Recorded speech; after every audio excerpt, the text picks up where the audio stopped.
માંગરોળ તાલુકાના ડુંગરી ગામ નજીકથી દારૂ ભરેલી કાર સાથે પોલીસે 3 ઇસમોને ઝડપી પાડી કુલ ₹4.69 લાખનો મુદ્દામાલ કબજે કર્યો હતો।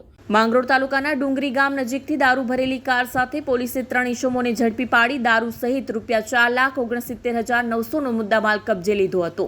પોલીસ મહાનિરીક્ષક પ્રેમવીરસિંહ, સુરત જિલ્લા પોલીસ વડા હિતેશ જોઈસર અને વિભાગીય નાયબ પોલીસ અધિક્ષક BK વનાર દ્વારા દારૂની બદીને નાસ્તનાબૂદ કરવા માટેની સૂચના પોલીસને આપવામાં આવી હતી, જેના આધારે માંગરોળ પોલીસ સ્ટેશનના PI MH સોલંકી દ્વારા અલગ અલગ ટીમો બનાવી કામગીરી શરૂ કરવામાં આવી હતી।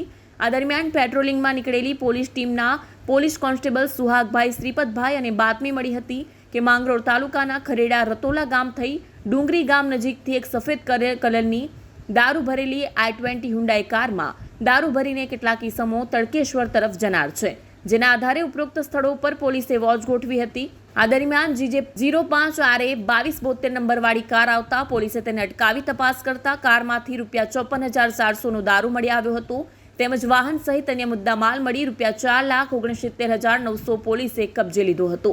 આરોપીઓ બિપિન ઉર્ફે કાલુ ધીરુ વસાવા, રહે ભમાડિયા ગામ, તાલુકો વાલિયા, જિલ્લો ભરૂચ, નિલેશ ભૂપેન્દ્ર ગામિત, રહે ભમાડિયા ગામ, હોલા, કોતરફળિયું, તાલુકો વાલિયા, જિલ્લો ભરૂચ, પ્રકાશ ઉર્ફે પકો ગણેશ વસાવા, રહે મોટીફળી ગામ, તાલુકો માંગરોળ, જિલ્લો સુરતની ઝડપી પાડવામાં આવ્યા હતા।